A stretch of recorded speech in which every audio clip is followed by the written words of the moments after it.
Jessica Brumley has been a midwife for 20 years. She is the director of the Division of Midwifery at the University of South Florida in Tampa, Florida. In this role, Jessica has helped to grow a full scope midwifery service that is an integral part of clinical care, education, and research within the College of Medicine Department of OBGYN. The USF Midwives partner with Tampa General Hospital to advocate for care practices, tools, and policies that support family-centered physiologic birth. With no Florida midwifery education programs, the USF Midwives serve as a sizable clinical placement site for midwifery students and working with USF learners. Understanding the importance of midwives working within a well-integrated system to provide safe birth outcomes, Jessica coordinates outreach to community-based midwives to facilitate smooth, safe transfers when indicated. She has partnered with the Florida Perinatal Quality Collaborative to develop and implement labor support training throughout the state, focusing on reducing the low-risk cesarean section rate. She's been an active leader in the American College of Nurse Midwives for many years. She has served as Tampa Chapter Chair, Florida President, and current ACNM Board of Directors President. In everything she does, Jessica strives to strengthen, grow, and diversify the midwifery profession. And with that, I will hand it over to you. Thank you so much. I'm just so thrilled to be here today. And I'll be honest, when Jane invited me for a second time, I was a little wary because I knew that I had an all-day board meeting this day. But I couldn't say no to Jane, and also this opportunity to talk to an international audience. And when I was very early on in my president-elect year, I was invited by the Chinese Midwife Association to give a keynote presentation at their meeting, which was recorded and translated for me. And I think I just saw Cecilia Javit join, who was the midwife who helped to facilitate that connection with the Chinese midwives. But it was such an amazing opportunity for me, about to embark on this presidency role, to really think about how I wanted to talk about midwifery and to an international audience as well. And so I was really grateful for that opportunity. And since that, my thoughts about this and how I put it together have evolved, and that's what I'll be sharing with you all today. One of the things that I realized that is really critically important to how we move forward in our profession is also for us to reflect on our history a bit. And I feel like we are in tumultuous times in this world, and having insight on what we have accomplished and how far we've come, and learning from our lessons is critical to our future together.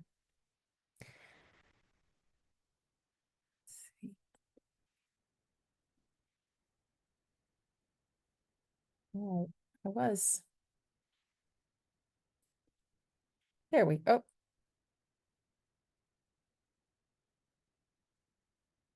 There we go.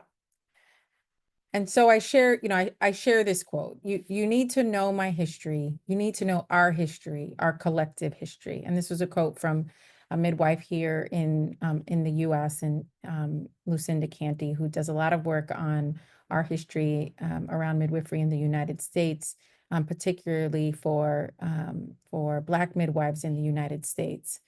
And what we know about in the US is that the midwifery, the way it was practiced at the inception of beginnings of our community, was by enslaved Black women, Indigenous women, and immigrant women at that time. And they were caring for their own communities, but also the broader community as well. And as time progressed and medicine expanded its role and its desire to expand its outreach to pregnant people, the practice of midwifery was intentionally assaulted, really, right, and nearly eradicated. And our practice of modern midwifery, to a certain extent, has been at the expense of the traditional practice of midwifery. And here we now are at this time grappling with that history and that reality, and trying to figure out how to move forward. And I can speak to our history in the US, but I know that many other countries have also experienced near eradication of the profession of midwifery, and then are in a process of revitalizing midwifery and thinking about the modern medical practices that can help save lives, but also the traditional components of our work, and that also helps to save lives. And how do we balance that? Yes, we've been colonized by biomedicine. I agree.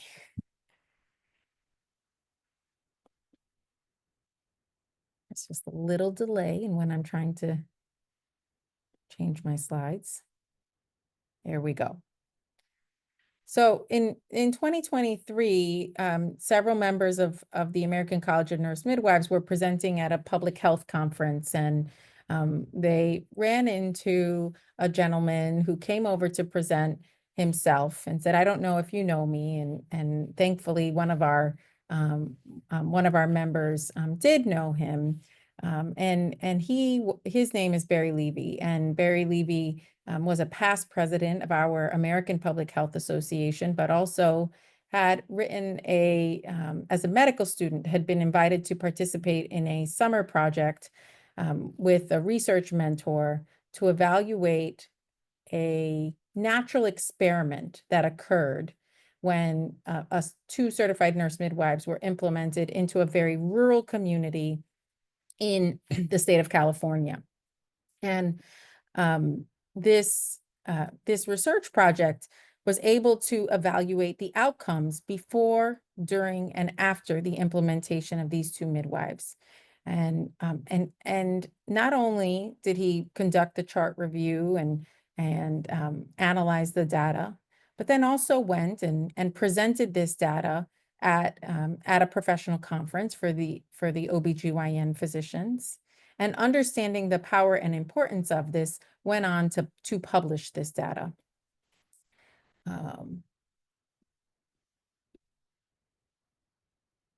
There we go.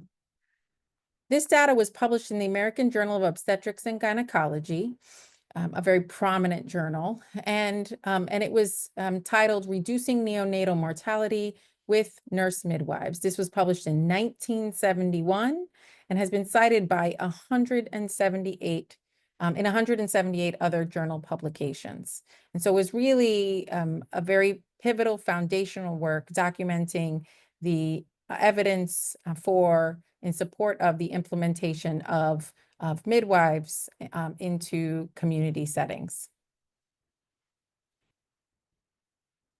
And very basic statistics were shared. Things like, how many prenatal visits did somebody experience? And you can see a significant difference after during the project. After the midwives were removed from this setting, the number of visits that were 6 or more decreased, and the percentage of people having prenatal care during the first 2 trimesters decreased, and the number of individuals with no prenatal care increased after the midwives were removed from this setting.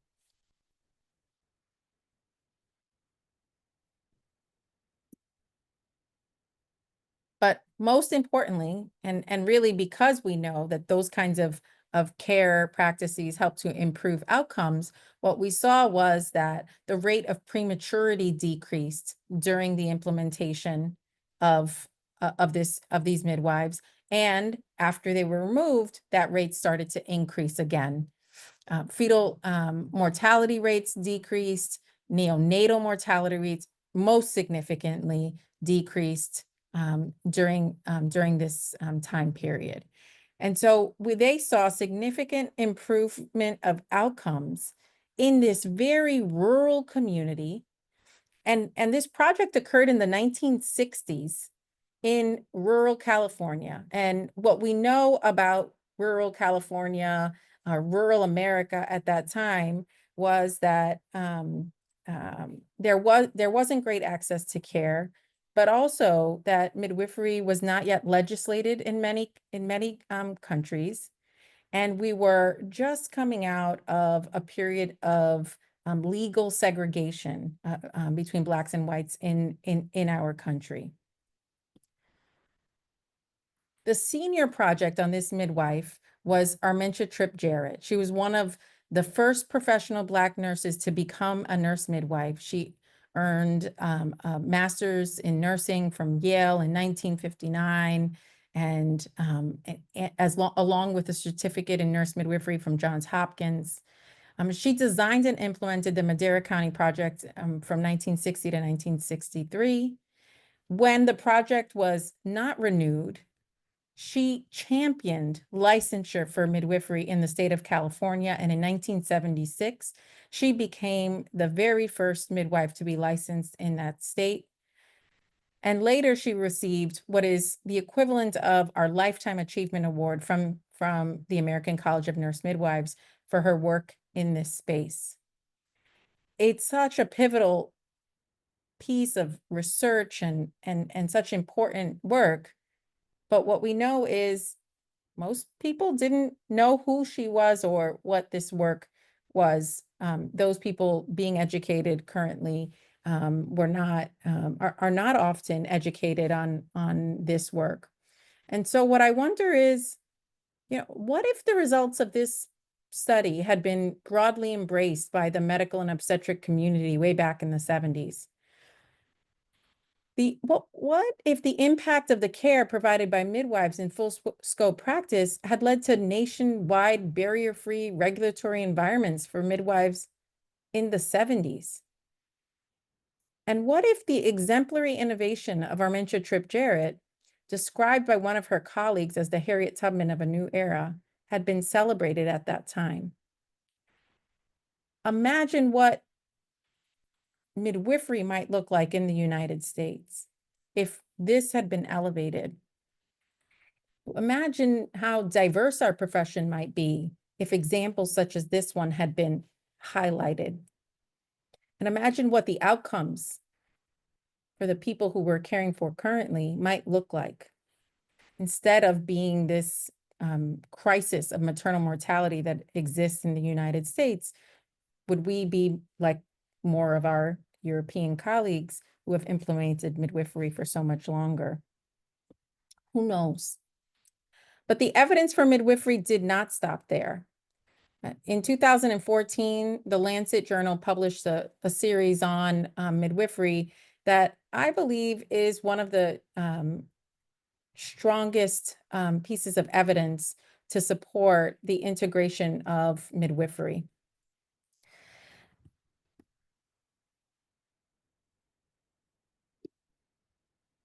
All right, just a moment. There we go. In this publication, a group of researchers, clinicians, and policymakers, as well as advocates for women and children, worked together to publish 4 separate articles to address the key issues related to the contribution of midwifery globally and challenge much of the current thinking and practices of clinicians and policymakers. One article reviewed extensive research, including 13 metasyntheses, 461 Cochrane reviews, and 7 high-quality systemic reviews. It highlights the profound benefits of midwifery care, and the evidence shows significant improvements in 56 key outcomes, including reduced maternal and newborn morbidity and mortality, fewer preterm births and low birth weight infants, and lower intervention rates during labor. Additionally, midwifery care enhances psychosocial well-being, increases birth spacing and contraceptive use, promotes breastfeeding, shortens hospital stays, improves referrals, and strengthens continuity of care with a known midwife. These findings underscore the essential role of midwifery in improving maternal and newborn health outcomes worldwide.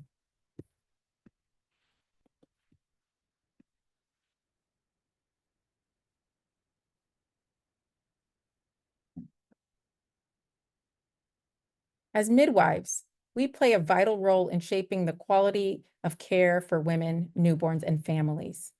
A dedicated group of experts has developed a framework for quality maternal and newborn care, a comprehensive approach built for research, reviews, and real-world experience. This framework goes beyond technical skills, emphasizing not just what we do, but how, where, and by whom care is provided.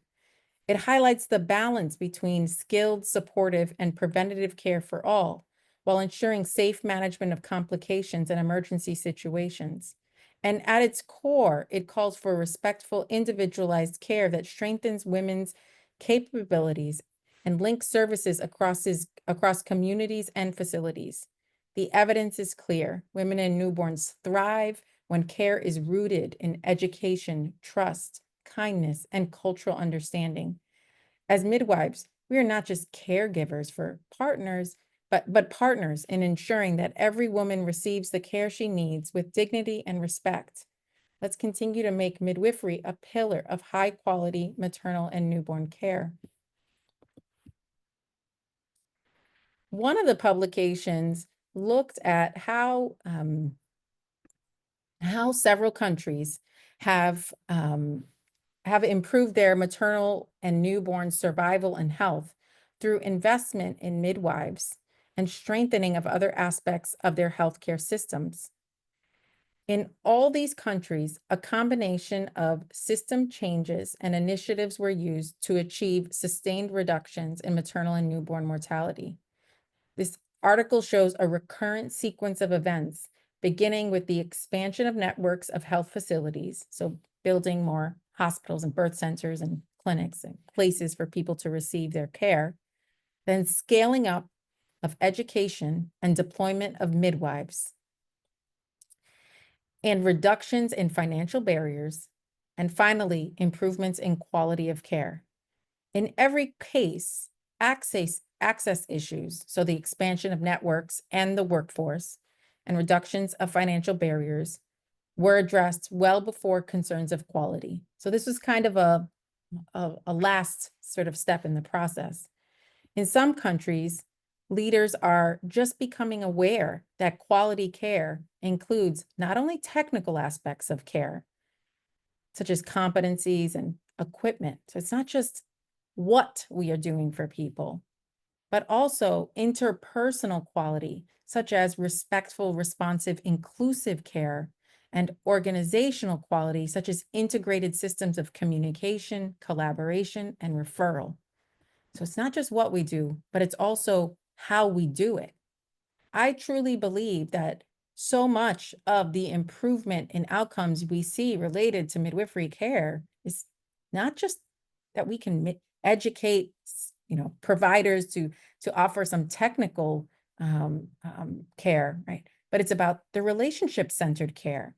It's about the decreased stress levels that people experience when they have a trusted partner in their care. That is the magic sauce, right, of midwifery.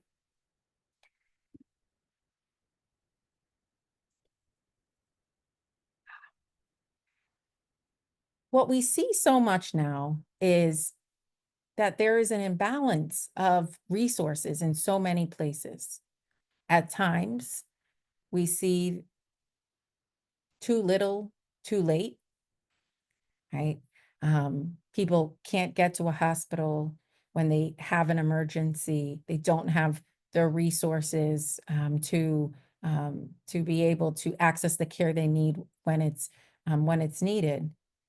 But also in some places, we have too much too soon, right? Too many interventions, overly medicalized, not enough support for normal physiologic processes.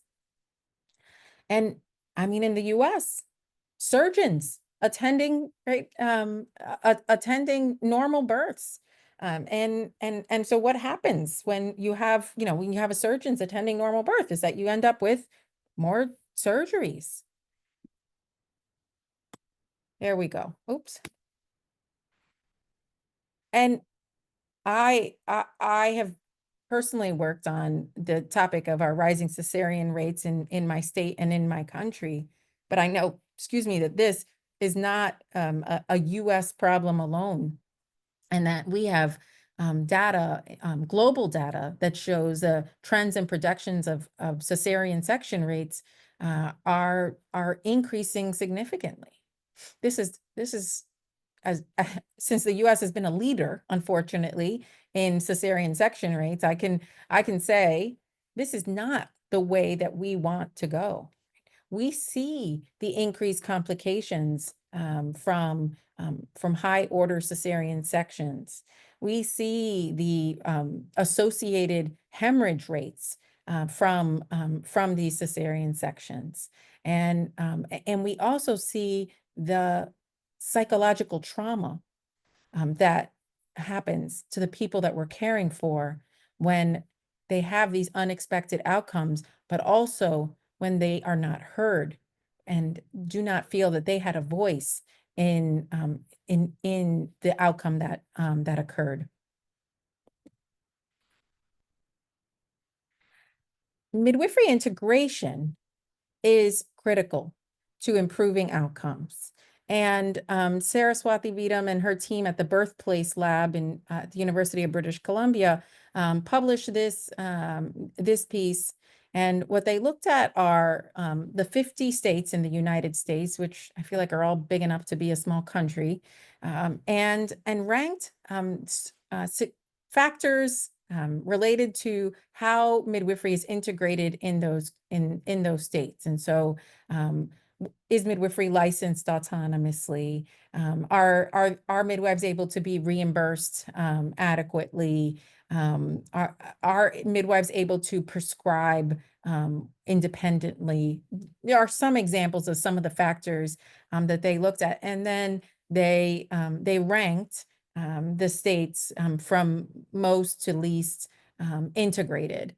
And so we see North Carolina as being the least midwifery integrated, and looks like Washington State as being the most highly integrated, and everything in between. And what they found is that the rate of integration was significantly associated with the outcomes of that state. And so the more highly integrated a state is with midwifery, the higher the rate of spontaneous vaginal birth, the lower the rate of preterm birth, the lower the rate of cesarean section, and the higher the rate of vaginal birth after cesarean, for example. But also, no surprise, breastfeeding rates are better in these states. And as was published in 1971 with the Madeira Project, neonatal mortality rates were also significantly lower in those states. And so it is clear that not only having a midwife, right, but being in an environment where midwives are valued and respected is critical to improving the outcomes of the people in our communities. I think of birth centers as a home for the midwifery model of care. In the Strong Start study, they evaluated 3 different models of prenatal care. The maternity care homes, which was a prenatal care site that included extra care coordination and some other enhanced services. Group prenatal care, a model that we know improves outcomes and has been highlighted by and created, really executed by midwives. And then birth centers. And birth centers are in this study were institutions where the midwife model of care was practiced, and then also enhanced with some peer counseling or additional support and referrals. And when they compared these 3 groups, they found that of all of the groups, birth centers had lower risks of preterm birth, lower rates of low birth weight, lower rates of cesarean section, and higher rates of vaginal birth after cesarean.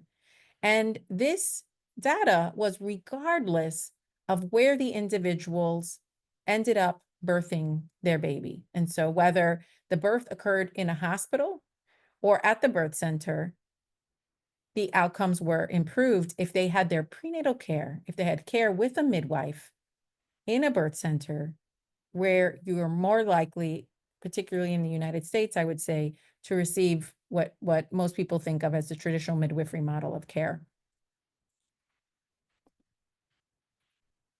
But it's not only birth centers. Most people are birthing in hospitals. And in this study, Jeremy Neal and his research team conducted a retrospective cohort study using the Consortium on Safe Labor data from low-risk nulliparous women who birthed in interprofessional centers or non-interprofessional centers. So interprofessional centers are hospitals where midwives are on staff and incorporated into the team. Births occurring at interprofessional medical centers compared with non-interprofessional centers were 74% less likely to be induced and 75% less likely to be augmented with Pitocin. The cesarean birth rate was 12% lower at interprofessional centers. So just integrating us into the hospitals makes the outcomes better for the institution, regardless of who was attending the birth. So it should be no surprise to us that we need to grow more midwives. And it's not just midwives that are saying this now.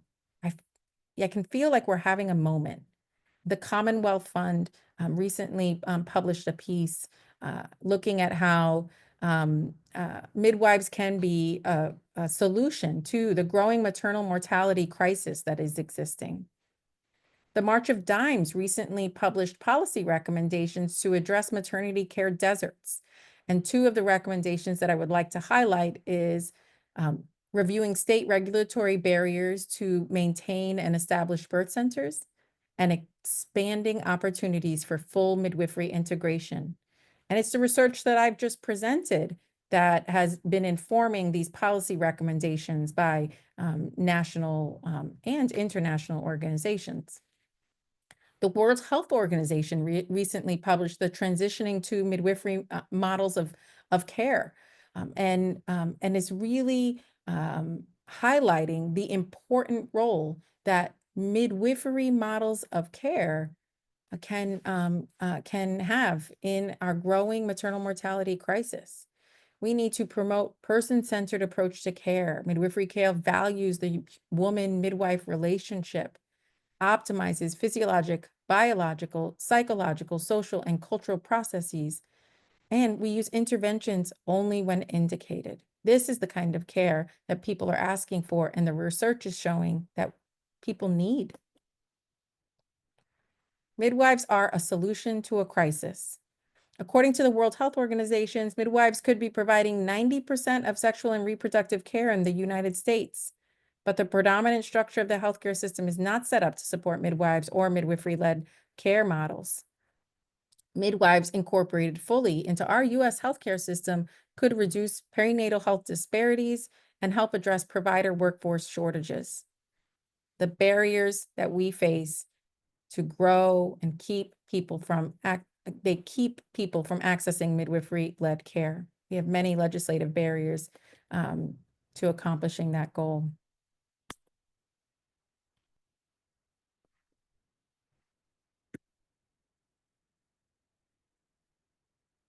I also wanted to highlight the work of Mimi Niles and her work on what she calls providing Kairos care in a Chronos world. This research really spoke to me, having spent an entire career working in a very acute tertiary care center. What she found were a few different themes when she interviewed midwives working in hospitals. These themes included the politics of progress, right? Institutions are political, and midwives are having to navigate those politics in their workforce settings, but also outside in our legislative environments. We are experts at normalizing pathologies. I give an entire presentation many times on how to promote normal physiologic birth in high-risk patients, because that's what I've spent my entire career doing, right? And so I am constantly trying to figure out how to navigate that balance and normalize pathologies. Also, cherished connections. We value relationship with the people we're caring for, relationship with our colleagues. This is an important part that sustains us. And we are constantly working to protect the experience, recognizing that this is not only an event that, is going to occur in a hospital. This isn't just an admission for a diagnosis, but this is a cherished experience that the individual will remember for the rest of their life. And we're not only thinking about the physical aspects of care, but also the social body. This is what we bring to the care that we provide. And what I believe we could link to those improved outcomes that you saw earlier in the Jeremy Neal study in those interprofessional settings.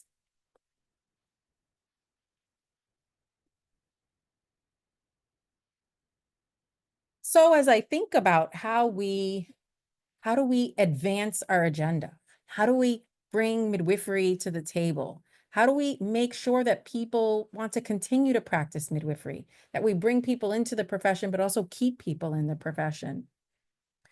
I came across the ICM professional framework, and I really like how they present this all in these puzzle pieces that makes it all interconnected.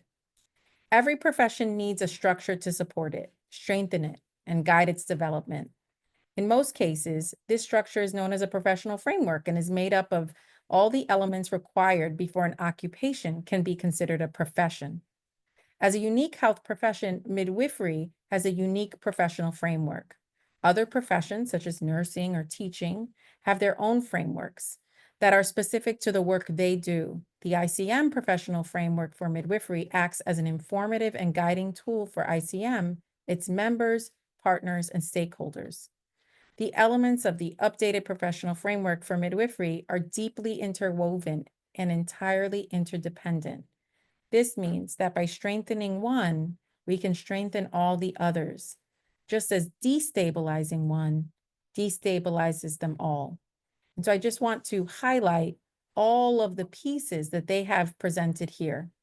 You have gender equality and an enabling environment surrounding the issues of association, leadership, research, the continuity of midwife model of care, education, regulation, and then our midwifery philosophy and essential competencies. The enabling environment for midwives, it is an environment which values and respects midwives and values and respects women. You really can't have one without the other. An enabling environment, it includes several distinct factors. 5-minute warning. Thank you. Trying to get to the next slide. There we go. So we think about things like professional status and agency, system level integration, as was measured in some of the research that I discussed earlier, and infrastructure. These are big issues, like hard to tackle topics. There we go. Some examples: access to functional health facilities and access to amenities, communication and transportation systems. I know in many rural parts of my country, this doesn't exist. How do we leverage things like telehealth and technology and advocate for resources? There we go. How do we advocate for professional autonomy? How do we make sure that midwives are supported to work independently, but really integrated in the system and have access to continuing professional development? How do we drive awareness and demand for the practice of midwifery? And financial fairness, right? Make sure that midwives are able to earn a living wage and are reimbursed fairly for the care that they provide. as well as having opportunities for career advancement. How do we implement continuity of care models, right? Make sure that midwives can care for people in the community and transfer them into a hospital setting when indicated, and obtain the referrals that they need for higher levels of care and are respected and communicated with. How do we have collegial support? Where do you get coaching and mentorship and opportunities from feedback? Where can that happen? Where do you develop your leadership skills? And in order to be able to promote midwives into positions of power and influence?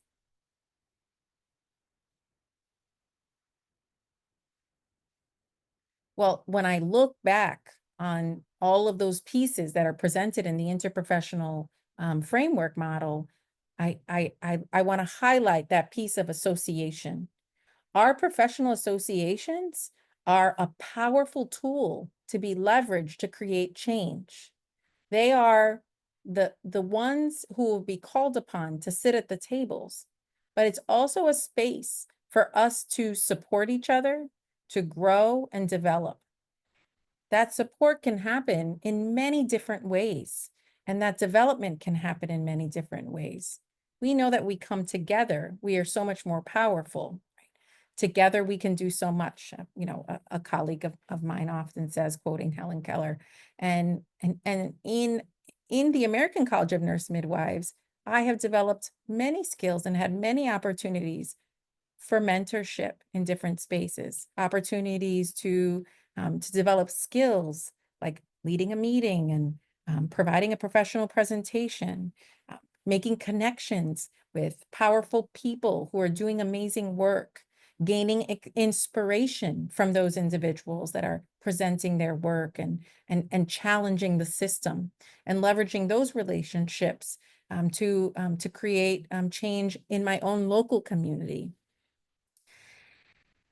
Together, we can advocate for legislative change in a way that individuals, right, have a harder time doing on their own. It's a much powerful voice when we speak as a unifying body. We also define the profession and the practice in our own respective countries. If we don't have professional organizations to develop the midwifery philosophy, to establish our core competencies and our scope of practice, if that doesn't exist, someone else will do that for us. And it won't be in the way that we want it to be.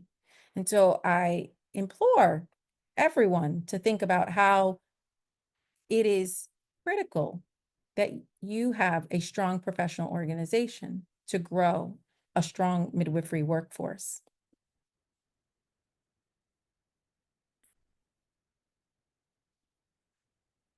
There we go.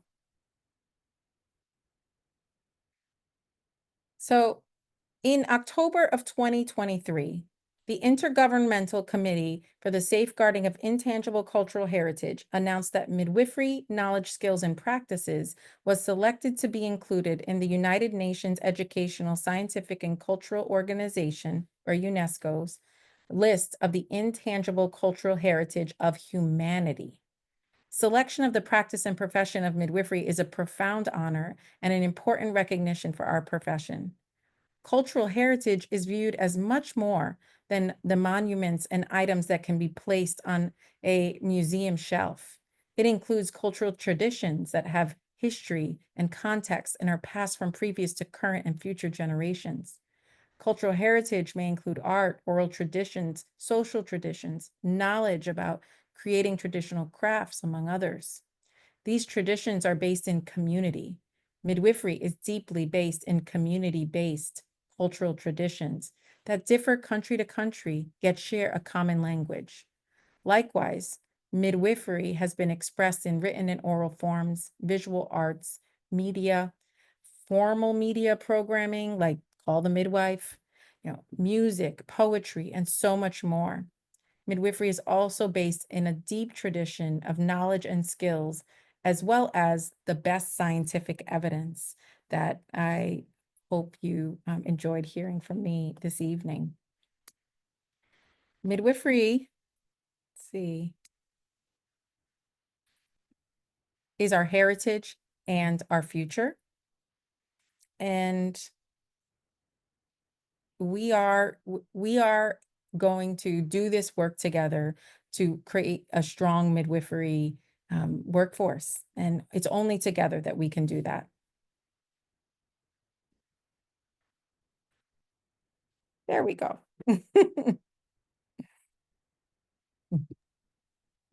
There we go. Catherine, point taken.